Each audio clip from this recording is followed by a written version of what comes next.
It all started in the University of Abuja. Chioma was a 22-year-old girl filled with vibrance and ambition.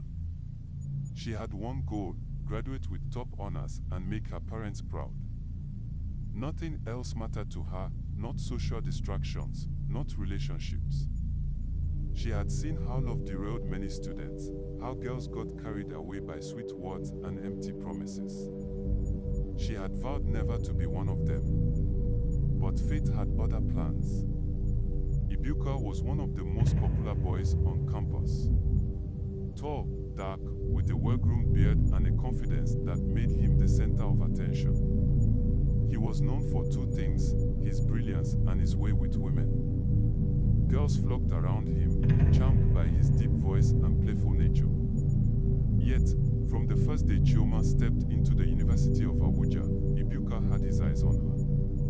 Unlike the other girls, Chioma was different. She was quiet, focused, and unimpressed by his charm. That made her even more desirable to him. But no matter how many times he tried to start a conversation, Chioma would brush him off, offering nothing more than polite, one-word responses. That attraction remained hidden until they got to their 300-level practical classes. Forced to work together, it was a hot afternoon when their lecturer made an announcement. For this semester, you'll be divided into groups for practical sessions, he said, scanning the room. Each group must have a leader and an assistant.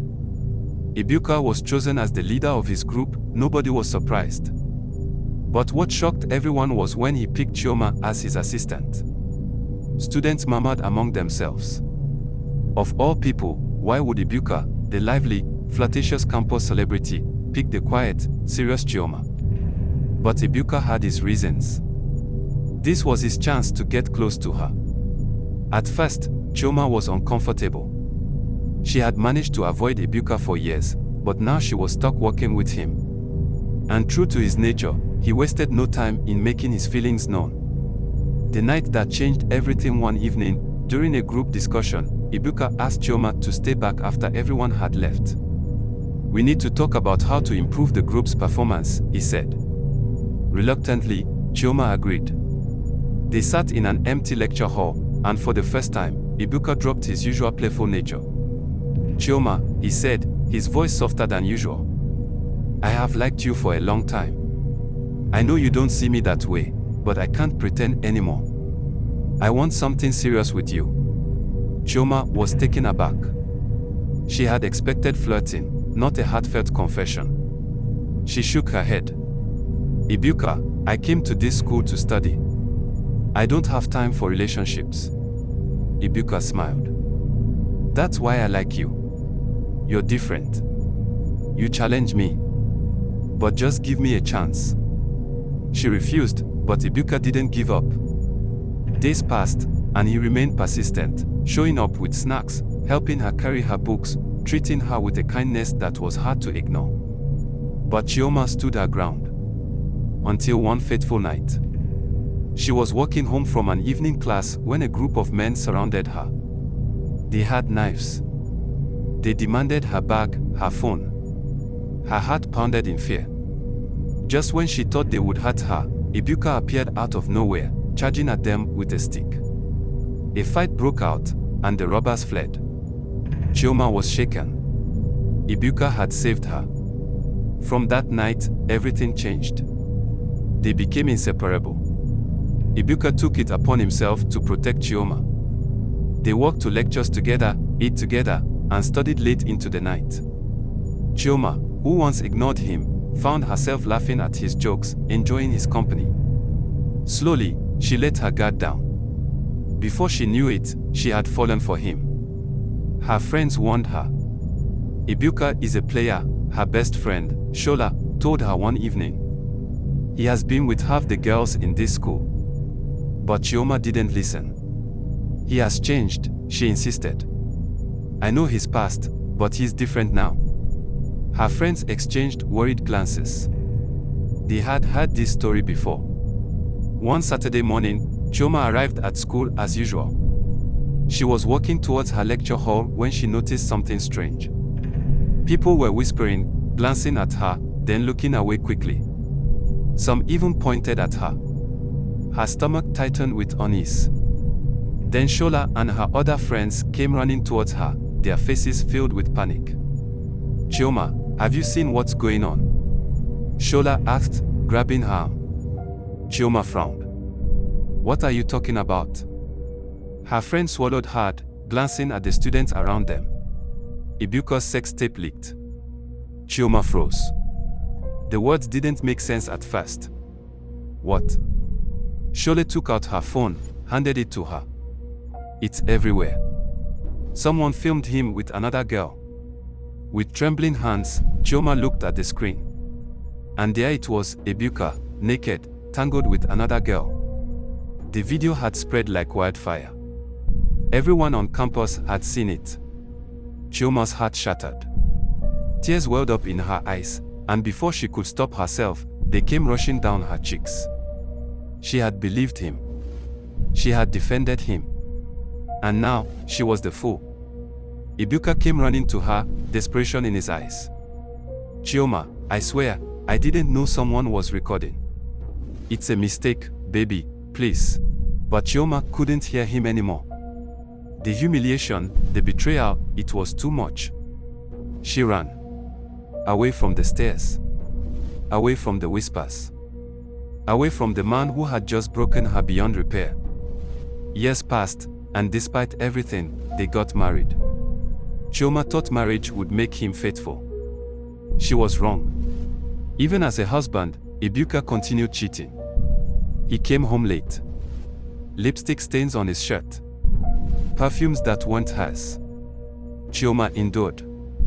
She gave birth to 2 children and found herself needing help. That was when they hired a housemaid. A young, naive girl from the village. And then the unthinkable happened. Ebuka started sleeping with the housemaid. The housemaid's secret at first, Chioma barely noticed the small changes. Her husband, Ebuka, had suddenly started coming home earlier than usual. It was unlike him. A man who once buried himself in work till late at night was now finding reasons to leave the office before sundown. At first, she thought maybe he had changed. Maybe, after years of neglect, he was finally prioritizing their marriage. But the whispers from the neighbors soon reached her ears. "Your husband dey come house too early these days," Mom Nkechi had casually mentioned one afternoon. "E good oh. But sometimes, I did hear some things for Una house," Chioma frowned. "Hear what?" The older woman hesitated, lowering her voice. "Morning. Screaming. During afternoon time. You sure say all is well?" A cold shiver ran down Chioma's spine. She forced a smile and laughed it off, but deep down, unease settled in her chest. A few days later, her husband announced that he would be working from home. "But Ebuka, since when does your office allow remote work?" she asked. He merely waved her off. "Things are changing. Besides, I need rest." Rest. That was new. The strange feeling continued to nag at her, but she tried to silence it. It was only when she was sorting the laundry that the truth began to unfold. As she pulled a pile of dirty clothes from the laundry basket, something tumbled out, a used condom. Her hands froze. Her heart pounded. At first, she tried to rationalize it. Maybe it's from one of his escapades outside. Maybe it's not even his. But then she remembered, this wasn't the first time. Lately, she had been finding empty condom wrappers scattered carelessly, tucked between his trousers, stuffed into his bedside drawer. She had ignored them. Until now. That night, she lay beside him, staring at the ceiling, her mind spinning. She wanted to believe it wasn't what she thought. But the signs were becoming too obvious. A week later, her youngest child fell sick at school. Chioma had to leave work early to pick him up. She arrived home earlier than usual and unlocked the door. The house was quiet, too quiet. Then she heard it. Soft moans. Chioma's heart thudded in her chest. Her first instinct was to dismiss it, maybe it was the TV. But as she stepped further inside, she saw movement in the hallway. Ebuka. He was standing there, dressed only in shorts, a towel draped over his shoulder. His face twisted in shock when he saw her. "Oh, Chioma, you're back early," he stammered. She looked past him, and there, in the living room, stood the housemaid, Ifeoma. Fully dressed, but looking flustered. Her stomach churned. The air smelled of sweat and something else, something she didn't want to name. Her eyes darted to the bedroom door, which was slightly ajar. The bed, visible through the gap, was rumpled, the sheets tangled. Ebuka saw where she was looking and immediately spoke up. "I was just about to shower," he said, rubbing the towel against his damp neck. "And you?" Chioma turned to the girl. Ifeoma's hands trembled as she gripped the hem of her gown. I was just cleaning, madam." The explanation sounded weak. Still, she said nothing. The moment of truth days passed. The tension in the house grew thicker. Then, one morning, Ebuka casually mentioned that he wouldn't be going to work. "I have some tasks I can finish from home," he said, sipping his coffee. Chioma nodded, but deep inside, her doubts grew stronger. That afternoon, she realized she had forgotten an important file at home. She tried calling Ebuka, but he wasn't picking. Her unease deepened. She decided to return home. As she reached the door, she heard it again, moans. Louder this time. Raw. Intimate. Her hands trembled as she inserted the key into the lock. She turned the knob. The door swung open. And there they were. On her bed. Her husband, naked. The housemaid, sprawled beneath him. For a moment, the world around her blurred. Her chest felt tight. Her vision swam. Ebuka. She gasped. The moment they saw her, Ifeoma let out a shriek and scrambled off the bed. Ebuka grabbed the sheets, fumbling for words, but none came. Tears welled in Chioma's eyes. She staggered backward, her breath coming in shallow gasps. Her body couldn't take it. Darkness engulfed her. The last thing she heard before collapsing was her husband calling her name. She woke up to the beeping of machines. The stark white walls of the hospital greeted her. Her head dropped. Then she remembered. Her husband. The housemaid. Her bed. Pain twisted her insides. She turned her head to see Ebuka sitting beside her, his face buried in his hands. A doctor stood nearby, holding a clipboard. "We ran some tests to understand the cause of your collapse," the doctor began. "We found something concerning." Chioma's breath hitched. "What is it?" The doctor hesitated. "You tested positive for HIV." A sharp gasp escaped her lips. Her head spun. No, that's not possible," she whispered. The doctor's face remained grave. "We recommend testing your husband and the children as well." Chioma turned to Ebuka, horror dawning in her eyes. You did this to me?" He shook his head violently.